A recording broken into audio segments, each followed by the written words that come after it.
who's with us from Cornell University. One thing about Michael is he's very familiar with Richmond. He conducted a survey of the historic inventory of the county a number of years ago and had written a book about the history of Richmond and its aesthetic and economic development. So he's like one of us. Thank you, man. Good to be here. Thank you. Michael Tomlan.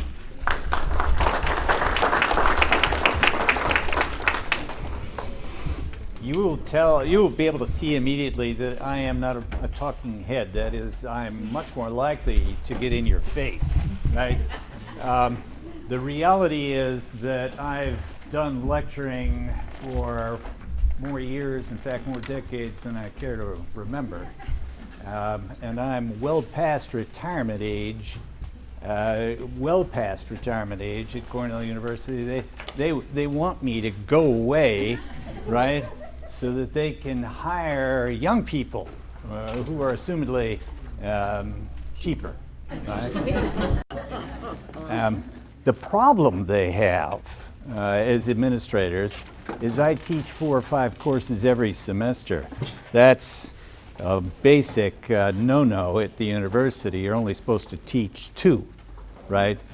But I enjoy teaching, and because I have a wide range of students of all kinds, shapes, and varieties from all parts of the world, quite frankly, I enjoy it. And I enjoy community organizing. I enjoy doing the kind of work that you're doing here. Every semester, I have at least 4 field classes and a thing called Design Connect. It's online, where communities in the region, as much as 2 and 3 hours away, apply for student assistance, right?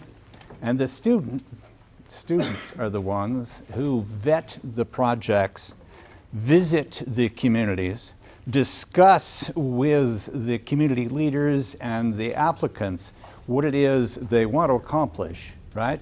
Then begin to develop a memorandum of understanding between the community and the students, where every student signs it and every member of the community is involved signs it, right? And at the early on meetings, when one finds that there is an adjustment of expectation, right? That's the first thing that happens on behalf of the students and behalf of the faculty, and the faculty looking at the students, because I do get all of the younger faculty involved if I can, and all of the faculty are younger than I at this point, right? Because I'm teaching the faculty as well as teaching the students and working in the community. Now, that's the interesting aspect of it, is because for me, acculturating the faculty is part of the problem, right? The reality is that not every faculty member wants to become involved in community engagement.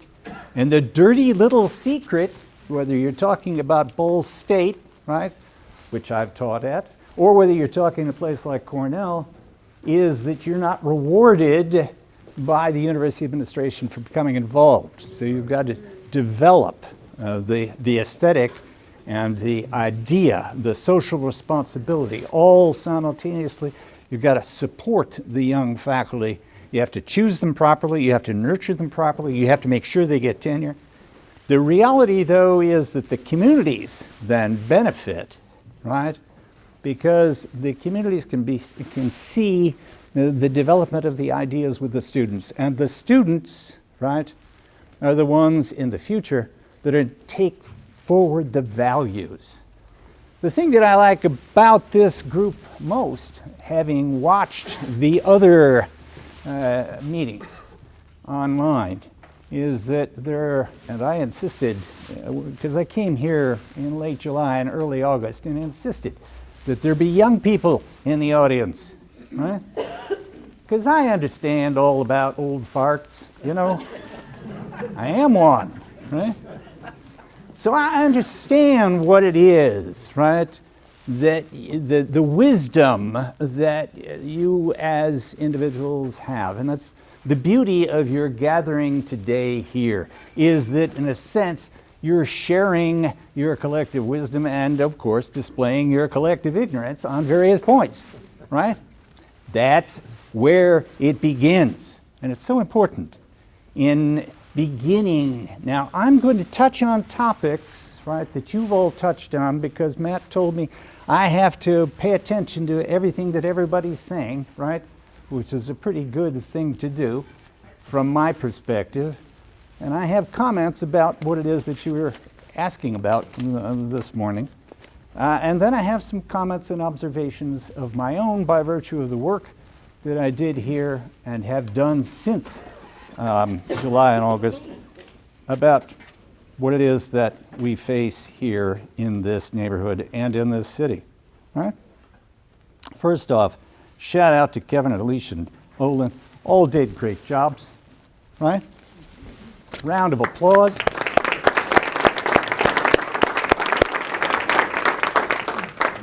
I couldn't have been more pleased with the manner in which people were engaging in any number of ways.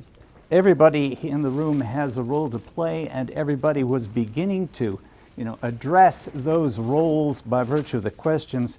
The questions, in many cases, revealed the fault lines, the problems that have to be addressed within this conversation. And I'll try to obliquely address some of them, but not all of them because there were too many, right? As I would hope there would be. To begin with Kevin, the creation and assessment of needs in this community is the first thing that Kevin's presentation showed in spades. The needs of the community. Listening to, as Matt said at the outset, to one another and to people who are not here is essential. The assessment of needs, because that leads to the discovery. That leads to the activities that you can organize around, right? The idea that, I love that quote, the developer being scared of the community. That was quote unquote, right? I direct the graduate program in real estate at Cornell, as well as the preservation program. Go figure that, right? I am the only one in the country who has taken up that challenge, right? And the real estate program is the only one in the country, save the one at Clemson, that's 2 years in duration. Most are in business schools. And there's a reason why business schools and people trained in business do not want to become involved in community activities. There's nothing in a business school curriculum that deals with communities of different diverse groups, stripes, and varieties, right? So you can't expect the developers to be warm and fuzzy when coming into a community where they don't have any real connection. But Kevin's presentation also showed you that in general, what you'll find is that the homegrown developer has a sensitivity, right, that will be so essential in capturing and recapturing communities like this repeatedly, without any doubt. The trick that has been current in the last couple of years is pop up this and pop up that, activities of one sort or another, right? Those are great to jumpstart with young people, right? But as was pointed out, the reality is pop-up events have to be properly prepared. And I know this because my students have been all about pop-up things, right? They pop up here and they pop up there, right? But the follow-through, gang, right? The follow-through in the pop-up, right? And that's where, generally speaking, and it's in the student population, one of the things you should see is, well, they have in some cases all of the constancy, all of the stay-to-itiveness of a gnat, and they're off to something else. That's why I say they're popping up here and they're popping up there, but they pop up in different varieties, stripes, different kinds of activities.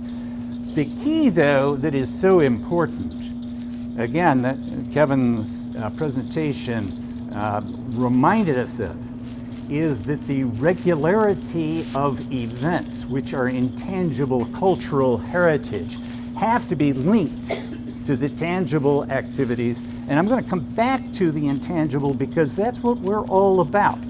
If preservation, as I declare it is a social campaign about the built environment, a social campaign, it's about the people getting involved. Repeatedly, it's the people. If you don't have the people, it's hard in hell. And I have worked for developers without people. It's very difficult, right? I've trained my students essentially to think about the people first. Thank you, Kevin. The Bonner Center is a remarkable creation. The thing that it was so remarkable about it is all of the aspects. It was essentially providing you with a kind of template of all the committees that you should establish, right? Affordable housing, business and economic development, education, family strengthening, so essential. And we're going to come back to that in a minute, right? Leadership in the neighborhood, livability, and public safety. We'll again come back to that in a minute. Those are so reality-based in Indiana and, in fact, the region, right? And, in fact, I can transport it even beyond the region, as was suggested. You know, I just spent with my students in Buffalo, day before yesterday, an entire afternoon in the lower east side of Buffalo, formerly Polish and German, once African American, now being transformed yet with other people, right? But the disinvestment, the population of Buffalo having plummeted, the reality of poverty is all around us. The questions, though, that you have here in the litany of things that were presented by Alicia were really quite important with this family-centric nature. Thank you. Professor Dodson. I told him recently when I came in, I am so happy that he's continuing to work in Richmond. When I began January 4th, 1977, with my Ball State students, I would well remember it because it was fogged in. Now, those of you who have been here understand what the fog is in this city, right, at that time of year. You can't see a thing. And I was supposed to introduce them to the neighborhoods they couldn't see. So we had to come back, and we came back, and we came back, right? I came back, as it turns out, for another 10 years before my wife and I finished the book. The reality was that I watched very closely the development of the neighborhoods from an historical perspective, and I got to do the interviews with people on the street at that time that gave me some sense of the economic, racial backup, the sociology of the community, and to see the relationships as they had been built and dissolved. I just hope you continue, right, to work in the city because it is special. And it's different than Muncie, right? It's different day and night, right? Now, that's one of the things that I think sometimes is forgotten, that the state of Indiana, great Hoosier state, tremendous history. Indiana Historical Society has done a great job of projecting the character of the place. I'm a life member, so it's the sort of thing that I see regularly. But the thing is that there are so specific differences between a place like Muncie and a place like Hagerstown, or a place like Richmond, or a place like Newcastle. They're all different, right? And that's because, of course, they begin a little differently, but they evolve so differently. right? That is so essential to understand the character-defining features. I always use this. The character-defining features of a place are linked to the people who have lived there over time. One of my students said a number of years ago, 40 some odd at this point, she said, Michael, I firmly believe that a place looks the way it does for a reason, right? And our job is to figure out why, right? Always remember that this place is rather special by comparison to others that are likewise special. Now, so much for my summaries. Right? So much for my summaries. Now, a couple of other thoughts. When I was here, Matt gave me a map, a GPS map, right? A map of the hotspots for overdose. And that led me, because I've dealt with this in other places, to begin a search for more information about crime and the nature of crime in this particular city. Where is the captain? He's here somewhere. Did he? Oh, there he is. Bill, stand up and be recognized. That man has more knowledge. The neat thing is, on his beat, he has seen in a daily basis what I photographed in 1977 through 85, right? I've just deposited, for those of you in Ball State, I've deposited all those negatives for all those houses, all of the houses in the city of Richmond, in the archive at Ball State, right? Which I programmed before I left, okay?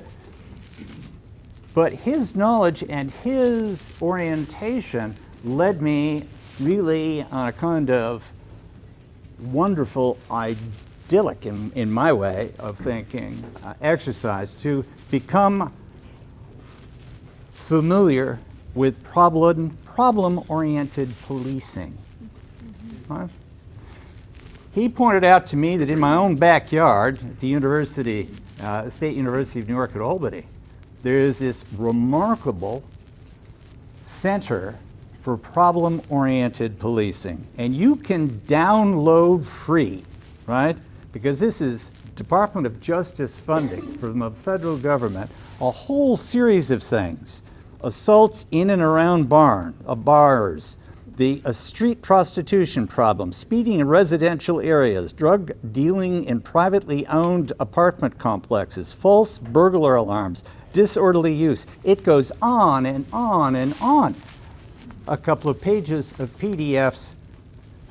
Now, students who are interested in writing theme papers or project papers ought to look at this Center for Problem-Oriented Policing, because to the degree there are specific problems in any community, somebody has been there, done that, and provided you with a whole list of stuff. Burglaries in rental establishments,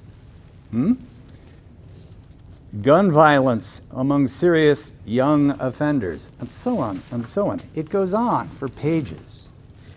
My point is, more broadly, and this is for everyone in general, that there is a rising interest in what is called environmental criminology. The world is best described in terms that you're familiar with. It, in a sense, was something that was referred to as linking the racial problems at first with the questions that are associated with crime and poverty. But if you do the research, you'll find that the University of Chicago Sociology Department that really cast that model, linking these things with limited data in the early part of the 20th century, really has been superseded by much more analytical work and more case studies, literally thousands of case studies, right? And have transformed our parsing this concept that somehow or another poverty is linked by its very nature to crime. It has exploded that in a way with so many other studies that have said, well, quite frankly, poor people aren't any really more predisposed than rich people for stealing or for whatever, right?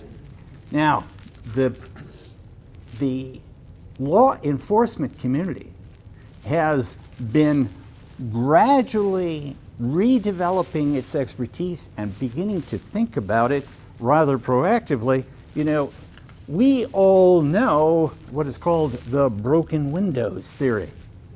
Okay? Broken windows, you got to fix the window, right? Because it's a sign that the property has been neglected, right? That's 1982 thinking.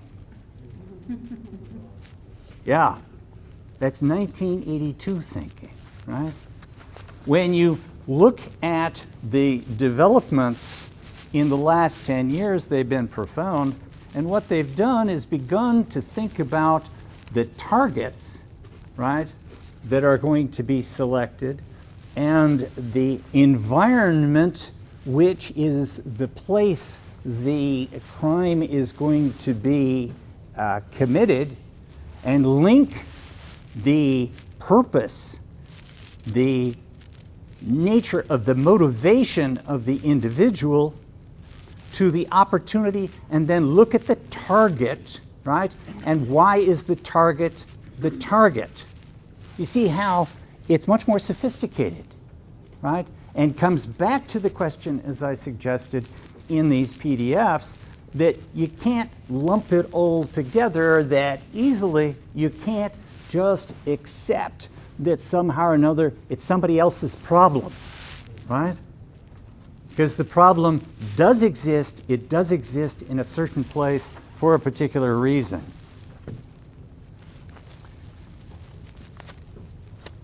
Absent all of the discussions here in Richmond, and I know this because as Matt told you, I've reviewed all the videos, and it's commonplace that it be absent in community discussions. And this is where I'm going to get you a little nervous, but it is an important topic, is the role of religion. Religion. Now, broadly speaking, faith-based activities are crucial in the world. Most of the work that I've done abroad, outside of the United States, and I've been around the world more times than I'd like to count, in other countries, doesn't allow me the freedom to think in any religion I want. If I'm in an Arab country, you better believe I have to subscribe to what it is the Muslim thinking is all about.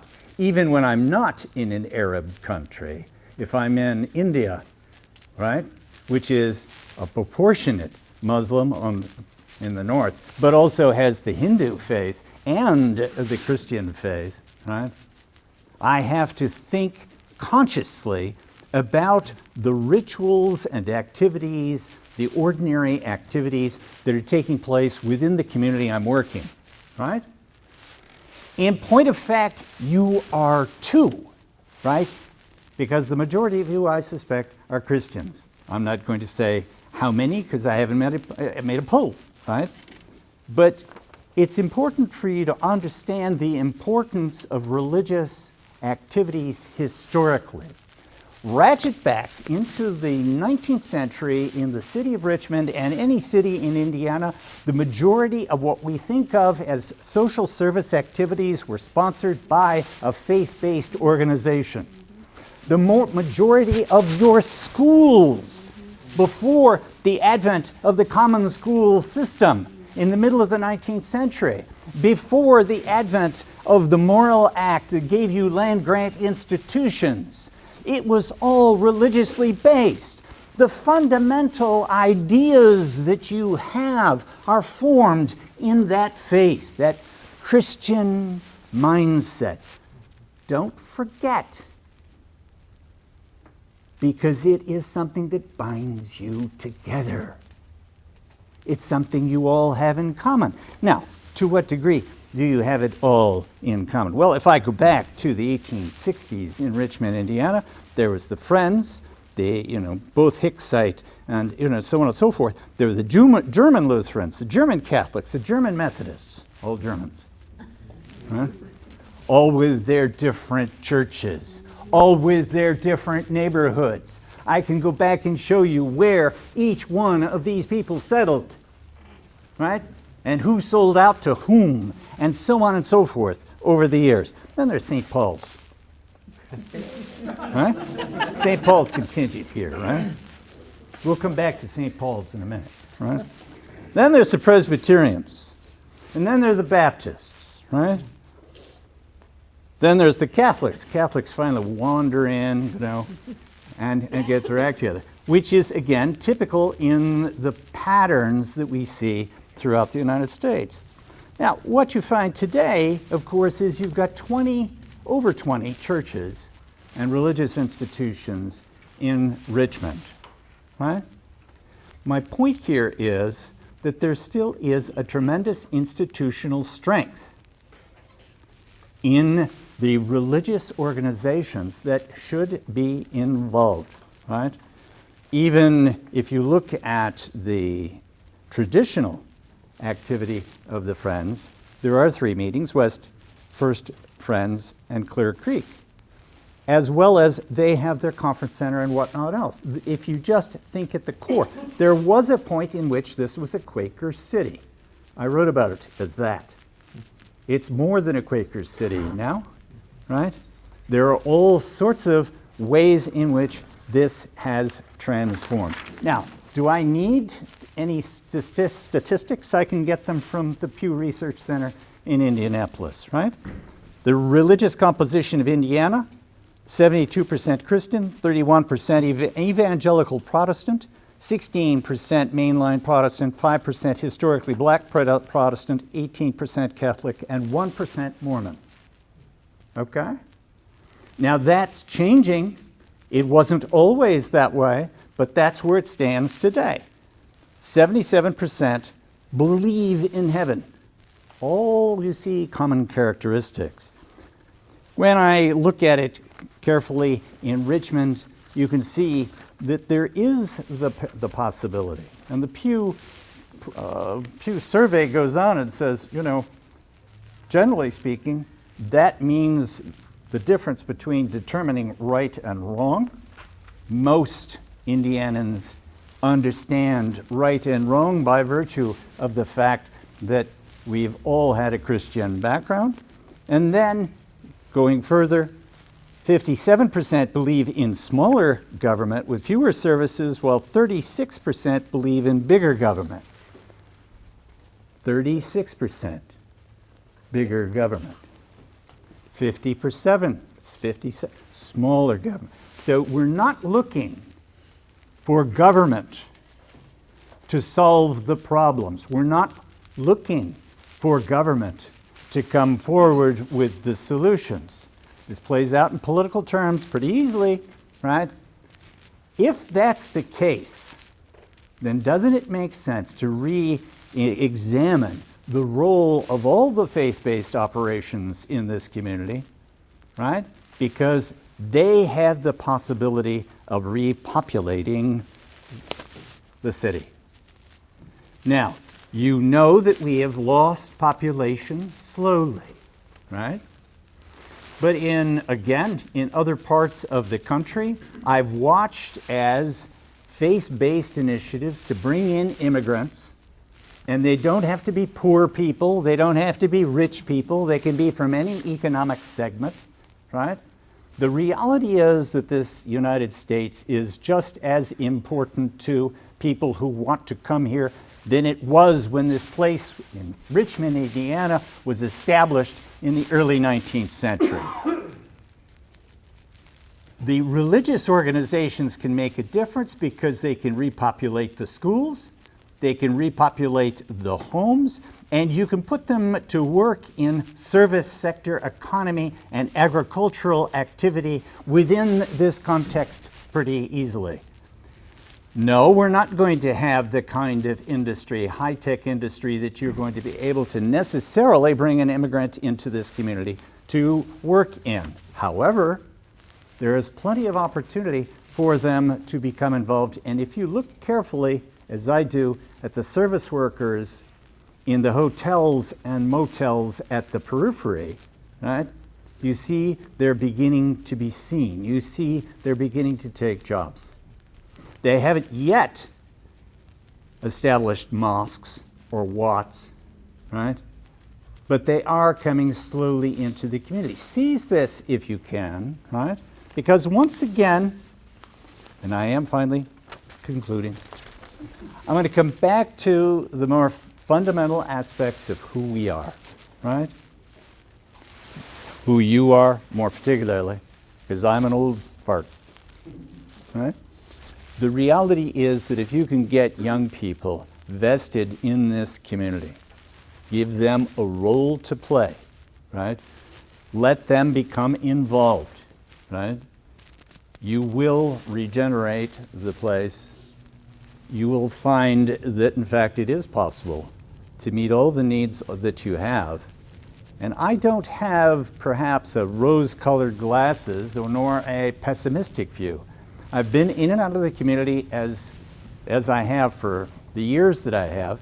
I well remember the Burnham train station being vacant and the pigeon dung on the floor, right?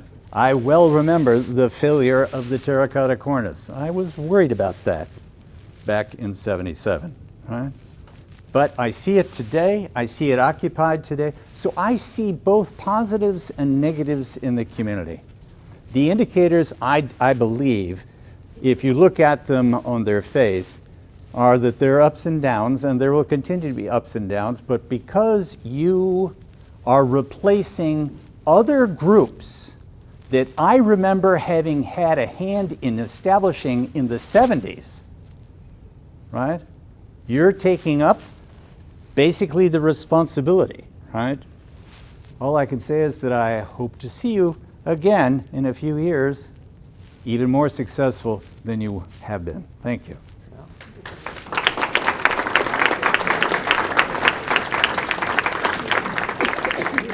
Are there questions? I've suggested to Matt, and I will suggest to you all, that internships would be a good way in which to provide an opportunity. I'm a big believer in internships. I've created more internships around the country than any other single individual in historic preservation because I've had the economic means to do it, right? But I'm suggesting to you that as you begin to form in committees, that you think about the possibility of bringing young people, interns, into this scenario. They're relatively cheap. They work like dogs, right? Bark, right? Right? They'd work like dogs, and they would help. They'd facilitate so much what it is that you want to do, right? So if it's the case, right, that you want to form into committees in any project or any specific, I'm willing to help in that regard, provide you with the financial support to make it possible. Yes? What are your thoughts, and it could just be nomenclature, but maybe it's beyond that, about the notion of heritage preservation? Yep. in lieu of historic preservation? Good question. Alternative approach. All right, I'll repeat the question. There's the idea of heritage preservation as opposed to historic preservation, okay? The roots of the term heritage preservation are instructive, as are the roots of the term historic preservation. Historic preservation was made iconic, in a sense, in the Johnson era legislation, the National Historic Preservation Act of 1966. Leading up to that, there were 5 bills going through Congress, and they were merged into one, and that name popped to the top, right? They all had different, slightly different names, okay? The term heritage preservation is an aberration that came to the United States from Great Britain. It was a British term that was coined in the 1970s because what the British were facing is rapid deindustrialization, and they wanted to recognize the heritage of the industrialization that they had gone through. They were very proud of, okay? Their industrial heritage essentially being defunct, and at that time, the predecessor to the current English heritage process, the prior organization basically was all about, if you look at the history of English preservation activities, it begins in the 1890s with the great mansions, right, being carved up. And those carves, the carving up was accelerated after the Second World War, chiefly as the nobility didn't have the ability, it doesn't have the capability to, maintain them. So the term heritage enters the lexicon in the 70s in Great Britain and is imported into the United States, right, and used as it has a completely different tone, and it coincides with the rise of neighborhood preservation, right? You remember in the 70s, the rise of neighborhood conservation, right, was one of those things that kind of transformed. That's what we were doing here in Richmond, Indiana, neighborhood conservation in the 70s, okay? And we were embracing as many people as possible, right, in that sense. That period was also the point in which it was the last gasp of major money from HUD, Housing and Urban Development, right, that gave you, here's, wait for it, CDCs, right? Community Development Corporations were formed basically on the back of distributing HUD money in the 1970s, chiefly from 73 to about 76, the bicentennial. After the bicentennial, change in politics, Carter comes in, cuts off the funding increasingly, even before any Reaganomics, right? There is a conservative Congress, a conservative president who decreases the amount of funding and makes the CDCs more, this is the key for those of you who've been looking at CDCs, makes the CDCs more dependent on local resources and generating capital on their own. And this leads to, we haven't had a chance to discuss it, the development of the Community Development Corporation financial institutions, the CDFIs, right, which are charged with the responsibility of making sure that the CDCs remain stable.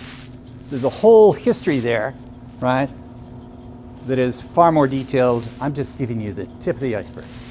Other questions? Yeah. Okay. So you started by talking about preservation as a social campaign. Yes. And my interpretation of that and the idea of character defining features and a place looking like it is because of reasons. Yes. My twist to this question is, I think that's fueled by narratives, Yes. community narratives. Absolutely. So how do you interpret or reflect on the way technology has influenced how we tell those narratives, particularly with the concept of echo chambers, and that multiple groups and folks can create their own narratives about place and development? Yep. Yep. So the question is, who drives those narratives? How can we not control, but No. grapple together with Yes. separate narratives Yes. in this idea of preservation, this Yes. social responsibility Yes. thing? Yes. No. Absolutely. Very good question. I'm not sure. Matt? Did you hear that? Not a little difficult. All right. You In paraphrase. brief. All right. Thank you. Because it was a great question. You know, when I get a question like this, right, I can go on for 20 minutes without, but I won't, right? So I'm going to put it at its essence. If you think that, in fact, historic preservation is a social campaign, and that social campaign depends on narratives, and the narratives are being influenced, as they are, by the amount of social networking that goes on rather regularly. I'm abbreviating, you know, okay? Then how is it that we are able to work with this widespread information gathering, right, in such a way as to promote preservation activities? Did I do a good job? She approves my abbreviation of her. That's important for me to make sure that I interpreted it correctly. Huh? It's even more complicated than you know. Good. And it's complicated because because of the global nature of the discussion. It's influencing people around the world that you never see, that you have never the ability to discuss things with. It's further complicated because the forms of representation are changing, okay? I had a Chinese student who just finished a master's thesis in virtual reality used in interpretive programs to make sure that Chinese and American understand Japanese culture. You see, it's far more complex because the information is light seconds and around the world. And how that is being discussed in China, how that is being discussed in Japan, or any place in the United States is continually in flux, all right? So how do we manage? We do the best we can, right? We do the best we can. And it often really depends on the knowledge base, right, that we have in our heads, more fundamental than ever, right? One thinks about the futures of artificial intelligence, but the reality is the human brain is so much more sophisticated, right? And the human brain is so much more adaptable. 2 degrees. I also have begun to work in this area for a lot of reasons. We got a geeky university, what can I say? The reality is that the narrative is ever changing, and it's ever personalized, right? To the degree that you can get the person interested in narrating, that's the key, right? Get the person narrating to share with you their story. By that, you have some sense of their motivations, right? That's the key. That's the key, right? Marsh. This is a little easier question. Oh, shorter maybe. Can you tell us something about the current state and perhaps your views on the future of historic preservation education? Marsh wants to know, he's hitting my soft spot, right? The future of historic preservation education. As I have suggested, I'm changing our curriculum rather dramatically. I am requiring all of the students coming into the program, have been doing this for quite a number of years, I'm requiring all of the students to read and become involved in, as the thesis suggested, cross-cultural communication. Okay? Fundamentally, the planning programs around the world were begun by architects who had government funding and became great urban renewal idealists, all right?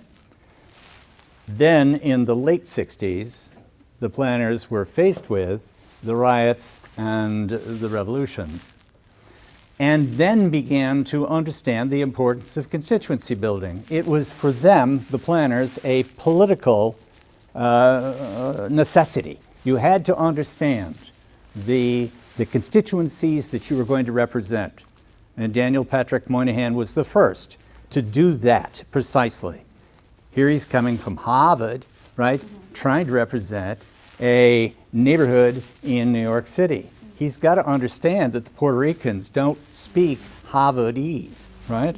It's a different language. It's a different culture. It's a different set of ideas. In my work abroad, I generally, if I'm in Cambodia, I have a Khmer work crew supervised by perhaps a French architect who is using Korean funding, right, with Japanese equipment, okay? And then there's the presence of the Chinese, right? Because it's 5 million Chinese that are coming to this country every year, and it's only a country of 14 million people, right? Cross-cultural communication is essential. And that is developed only in the last 10 years in sociology as a legitimate discipline, right? That there are people that are essentially doing this. And it's driven, for those of you who are interested in the private sector, by the American corporate expansion during the 1980s and 1990s, which failed when the big corporations said, well, why are we failing? And began to understand the local people they hired were going to run the place. So management had to learn something, right? So once again, academia is behind, right? This is commonplace. It's behind what goes on in the neighborhoods, right? The disciplines now, though, have begun to face the reality, and planning is not what planning was. There has to be much more understanding of who it is you're working with, right?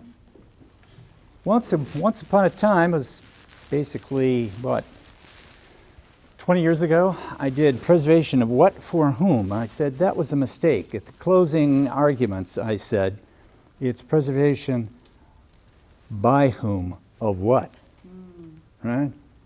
Because I had learned right there between all of us that were assembled that essentially until you understood the whom, you weren't going to get to the first base. And that was more or less the same point you had made earlier, right? Yes? I kind of have a theory and I want to see what your opinion is. Sure. So, as our country develops, me as a person, I feel like I have a lot more choices on what I can do with my time than my previous generations. I'm wondering, is that making it harder for me to be more involved in my community, and would that make younger generations would that be a good reason why younger generations are moving toward more urban areas than staying in more rural areas and rural cities like this? Good question. The real again, the global view is that the opportunity presented in an urban area will always, given the changes that are taking place globally, is going to drive young people to move to those urban areas. It's hard by virtue of the economic necessities, right? That's the broader question, right, that lies as the context for the discussion of who you are in each one of the societies that you occupy, okay? You mentioned that you expected implicitly to have an education and to have the freedom to do what it is that you want to do by virtue of that education, which we enjoy in the United States. I can tell you as a fact, when you look at it from a global perspective, the need is so intense. The UN, it was 9 years ago now, said the majority of the world's population exists on less than $2 a day, right? The way in which I explain it to my classes, right? The average Cambodian, right, makes $274 a year, right? That's the price of these shoes. The price of shoes on my foot is exactly that, right? The economic disparity, the want, the issue about poverty is key from the point of view of the individual in the broader context, always context-driven, right? So while you can expect to have this freedom of choice, the choices are very much narrower.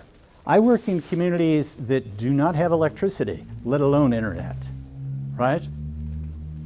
No electricity still exists in many parts of the world. That's the reality, right? So their choices are a little limited. Now, they still want to go, and I help them go, right, if I can, to an area where they can be better educated. Even though I have U.S. Department of State at my backing to put a school at their doorstep so they can walk to school, right? But then I have to find the teachers. Then I have to train the teachers in the language that they understand, right? And in this case, I have in my mind a Cambodian instance, right? The Cambodian of my generation speaks Khmer and French. The Cambodian of your generation speaks English and Khmer and is learning Chinese. Remember those Chinese that are coming? Yeah. Well, they want fun in the sun, right? They come as snowbirds, just like New Englanders, in fact, Indianans, went to Florida in the 1920s and 1930s in droves. From Richmond, Indiana, there was a direct train. You got down to the depot, you went to a direct train, we went to Jacksonville and further south, right? So we're still doing the same thing, right? And by the way, the Chinese from Beijing can do it $400 round trip. Dirt cheap for 4 days. Gives you some context, so yes, but nuanced for local context. Other questions? Sure. Here in Richmond, I understand we've got 3 institutions of higher learning, and we've got Yes. Earlham, we've got IU, and we've got Ivy Tech College. And I'm just wondering, to what degree is there engagement with these academic institutions, with this community, on these revitalization issues? Yeah. And Great is there question. a disconnect that exists? Because obviously we've got a pool of younger people who Yes. are here in this community, and yet I'm not seeing I drove through town last night at Yeah. 9:30, and downtown the Dust Bowls would have been flying, and I Yes. just wonder Yeah. why we're not seeing more engagement, active engagement of those academic institutions to revitalize. The students, by the way, are found at 1, 2, and 3 in the morning at the Pancake House, right? And in great droves. I was interested in, I drive in at the wee hours of the night, right?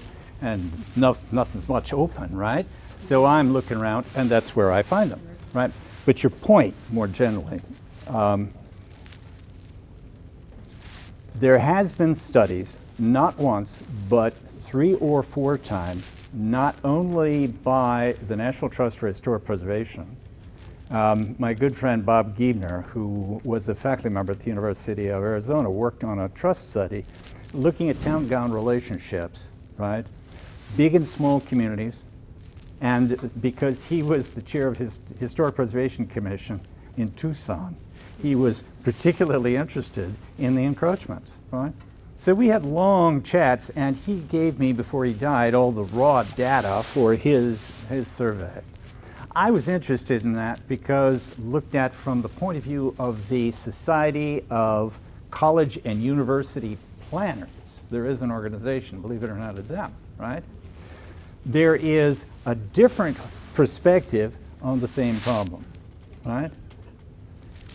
Reality, short and sweet, right, is that it's difficult to convince the third group that you never hear about, which is the college and university business administrators, right? Neither group, neither the preservation group nor the planners have ever really engaged the administrators and the business people at the university. Now, what's driving universities is also changing.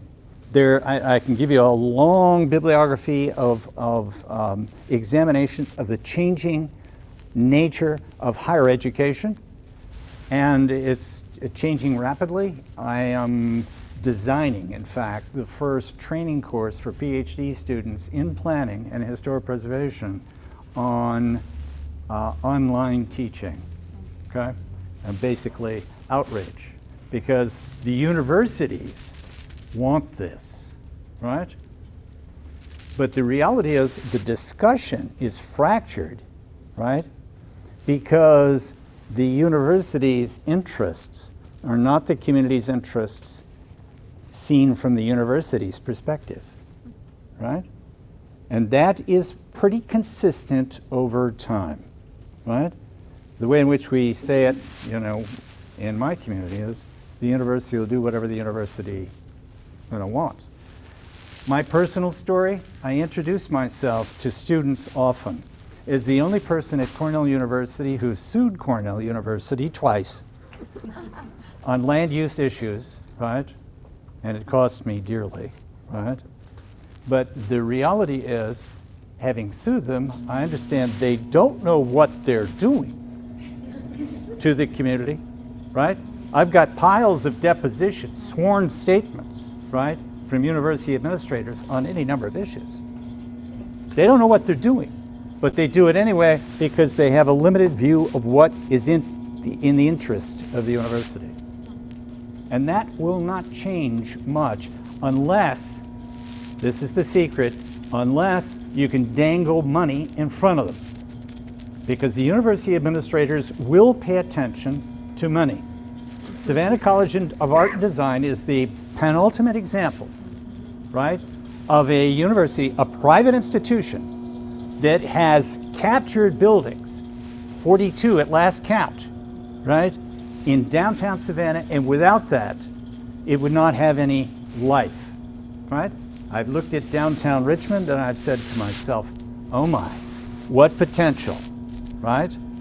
That's why I was asking you about co-working space, right?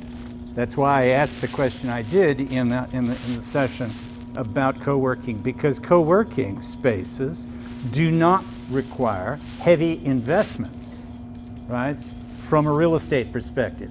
I have real estate students that are studying co-working spaces in major metropolitan areas around the world, right? So I know the statistics and square footage and all of the distribution characteristics. The walking distance to a WeWork space, a co-working space, is the key factor. The walking space, and that means the relationship to the housing, okay? affordable housing will essentially provide the platform for that kind of activity. And you know it, right?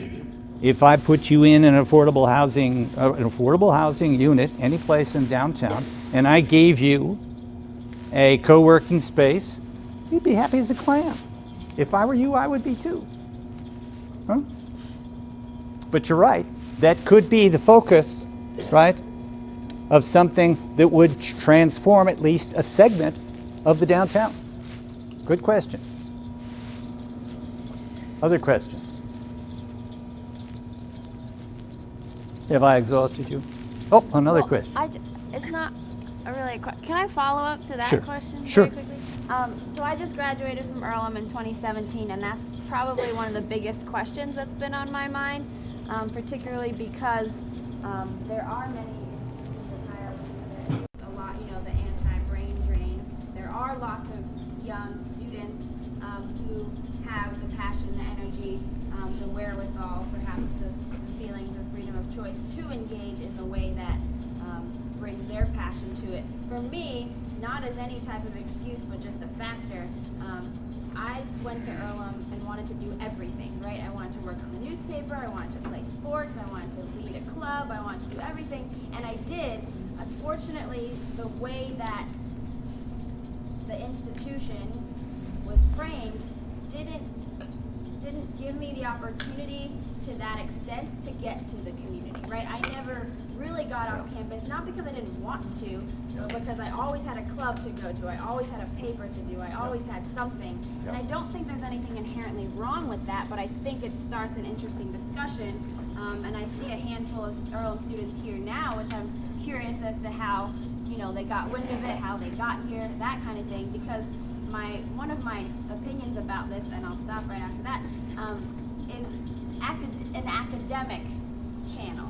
So one example is we have student seminars. So our first year students, they take a particular class, and that, it's probably changed, but the idea being think local and global. So the first semester they do a local project. And I remember one of my professors told me they went out and looked at infrastructure and buildings, and they noticed things about what buildings were built when and how. And I think that method is, to me, the clearest way through your courses, as you were mentioning, papers and such, to build that link. And then from that, in my opinion, follows relationships, and then that extra step, that inertia to come out of the sphere, the bubble, if you will, that has so much stimulation and stuff already. So thank you for the question. Would you consider still living here in Richmond after graduating? And what's your area of study? I mean, is there opportunity here, and would you consider it, or is it something that's outside the realm of possibility because you really haven't engaged with the community? This is quite a long conversation. I'll say a couple things. The reason why I stay is because there's so much opportunity. I grew up in New York City, and if I wanted to do anything remotely similar to the things that I've been able to do here, kind of out of the question. Secondarily, I studied abroad in New Zealand and was reflecting on that in my sophomore year, and one of the comments that I made in reflection was, based on a question that we had when we were there, why did you travel around the world to learn something and go back home? Like, what is the purpose of this? I reflected on, we can travel millions, whatever, of miles in a plane to go somewhere remote, unusual, and learn something new, but we can also do that right darn well here with the millions of people, wow, So the idea that the stories that we're telling each other is go somewhere new and whatever and learn something, blah, blah, which is nothing wrong with that, but there's so much equally, if not more, for long-term sustainability, value in saying, hey, tell me about yourself and about this place and what's happening here, because that's just as something as the idea of go to some island somewhere and have a new perspective. You can do that with your neighbors. That's just as legitimate. And so I stay because, and this is, right forefront of my mind every day. Why is there this ingrained framework, assumption, story that the city is better, there are more opportunities, but there are so many opportunities here, and I just can't stop thinking about that because Good. I don't know. Cut me off right now. Well, city mothers and fathers, Lily is the person you want to keep in this community, and you got to figure out a way to channel Absolutely. that. That's the way Yeah. we're going to save this neighborhood. Mentioned earlier the evolution of prior organizations. Dr. Gertrude Ward, we knew her as Lucky, at Earlham, was one of the first people that I worked with in the 70s. She was a godsend, supporting, and she was a biologist, right? Going to her place, there was always an owl with, repaired wings in the bathtub, right? That connection to the university needs to be rekindled, right? Can I say one more thing? I'm sorry. Sure. I just have to. So my major was human development and social relations, and we're all about systems thinking, and I very much value that because the issue is not one-fold or two-fold, it's like 50-fold, right? So that's where I see anything I want and choose to do is my major applied. It's my bias, but yeah. So thank you for the question. Sure. Other questions? Other discussion items? Kind of want to talk about the co-worker thing. Sure. So their innovation center in downtown Richmond is a co-working opportunity.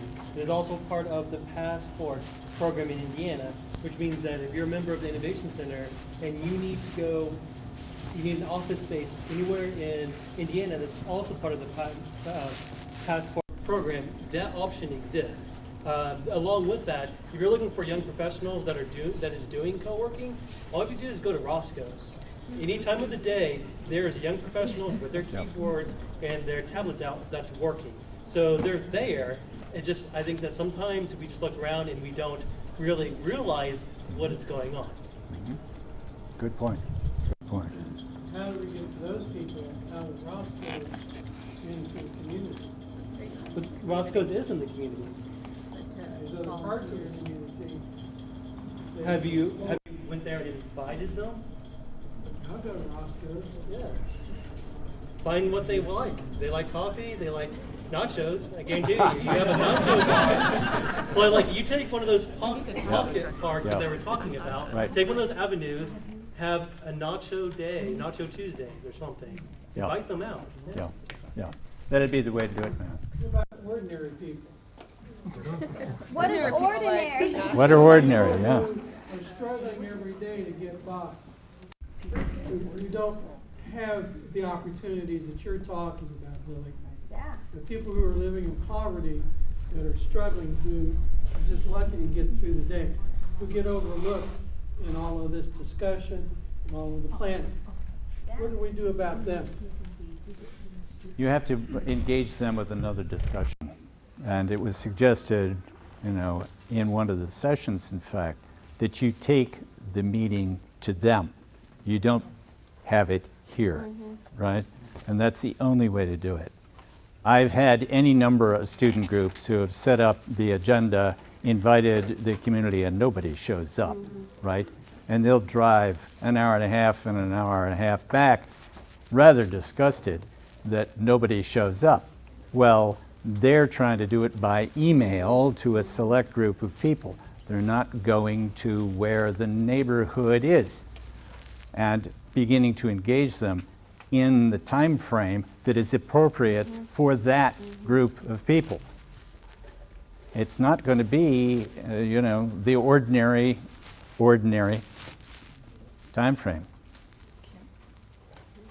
And that's where the churches, again, become essential. If you look at the chief organizing force for parts of the population, it's the churches, the religious organizations, the meetings that are holding, and they have the need to have good facilities. They have the need to service and to basically service their flock. You just have to rethink how it is that you get involved. We said a little bit about that in Indianapolis discussions. Yep. Are there clergy in the room here from Richmond? It's one of the first questions I asked Matt. And so how does that resonate with you? Your turn. What you're hearing, and what have been some of the strategies that you all are employing to bridge the divide? Because the statistics show that there's an entire generation that want nothing to do with church. So, Well, let me say that I'm a clergy person, but I'm not a pastor. I'm a deacon in the Episcopal Church. Part of my responsibility is helping our congregation get outside of the four walls that it's been living in for 170 years. I came with more questions than answers. So I don't have the answers. You know, I see the same problems. You want to follow I up? was just going to say that, you know, it's as former, I don't know if you're a former, but clergy, that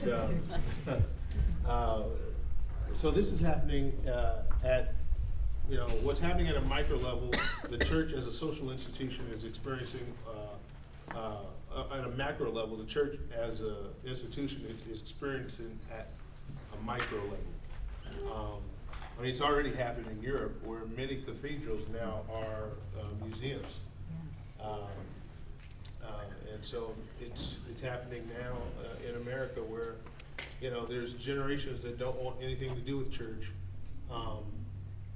and the church, particularly for the black community, the black church in America has not seen the rate of attrition as the, you know, more dominant American church, but it's there, and so I just find it interesting. And you did mention that Richmond, that the religious arm or institution is still a viable option for this particular community.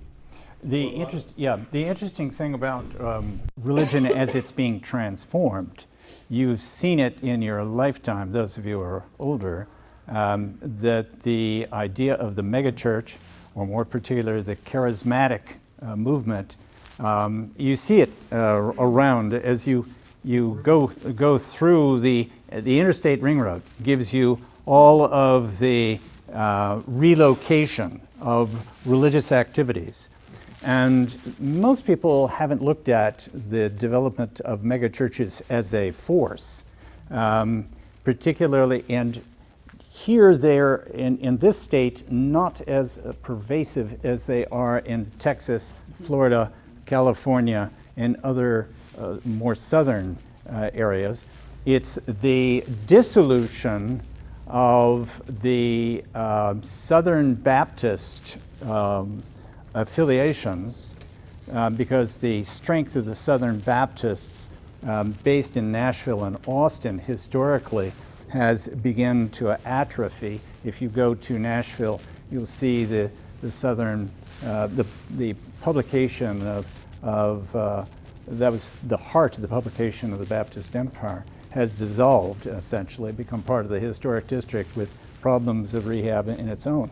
But what you find at the same time is the rise in these more charismatic faiths and efforts. Not only do they use electronics, not only are they active in social media, they are active in much more broadcasting, much more home direct appeal, and they nevertheless are transforming also education and have made investments in certain cases even in entertainment, right?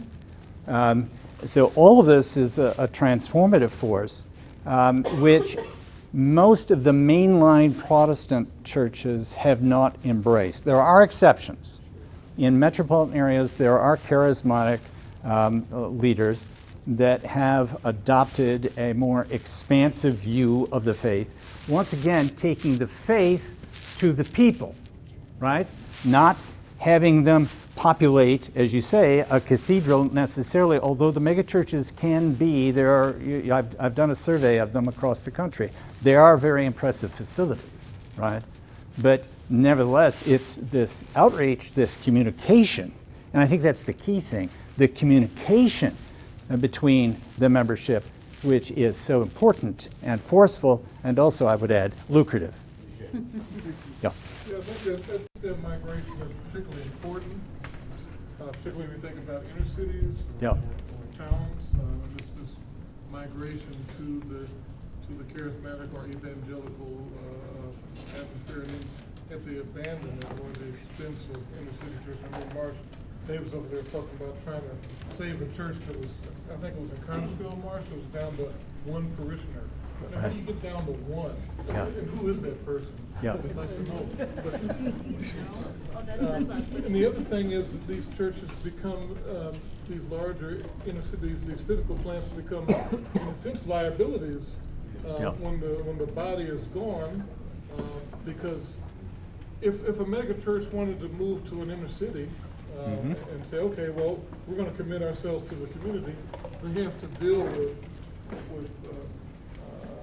zoning regulations that require parking that would destroy a community for something that's only open, for a couple hours a week, and so it's actually more conducive for them to be out there by Interstate 70 or near interstates all over the country, like the one Sure. north of Cincinnati that Yep. had the lightning strike of Jesus, that one. Yep. So, yeah, I mean, so like this Presbyterian over here, I mean, that's a challenge. Yes, it is. Yes, it is. But again, it begins with communication. We've been discussing partnerships, basically Partners for Sacred Places, which is in an organization based in Philadelphia, run by a graduate of my program, Bob Youre, who has been dealing with the Lilly backing and doing the establishment of field offices for the last 15 years, basically address this particular issue. But the partnerships are really important. Getting groups together, getting interfaith councils together. This is nothing new. If you go back to, again, the establishment of Richmond, and you thought about how various religious groups helped other religious groups, it was commonplace that St. Paul's had Presbyterians, go figure, making use of the facility, right? Rather regularly. How do you see from your studies back in the late 70s and looking at, let's say, Reed Memorial Hospital, and then now you see it being reconstructed further out, and so now we have a hospital that's coming down, and so we're physically, institutionally, and socially abandoning our cores, further committing us to automobiles and other No. If I could turn back the clock and have been here 4 years ago, I would have worked with developers to reconceive the use of that space, because the facility itself was sound. I know its history. It was built solidly. The demolition contract, from what I read in the paper, was ungodly expensive. The reality is that it could be refitted, and there is a need for healthcare facilities in any number of ways that are generally linked to hospitals. Though I understand, because I've worked with hospitals too, the reality is that hospitals are changing. Healthcare is changing, and the healthcare financing is making a difference. It's in all cases you have to get into the problem, the nature of the problem, and see what the context is to see how it is that you're going to intervene, how you're going to provide an alternative. Other questions?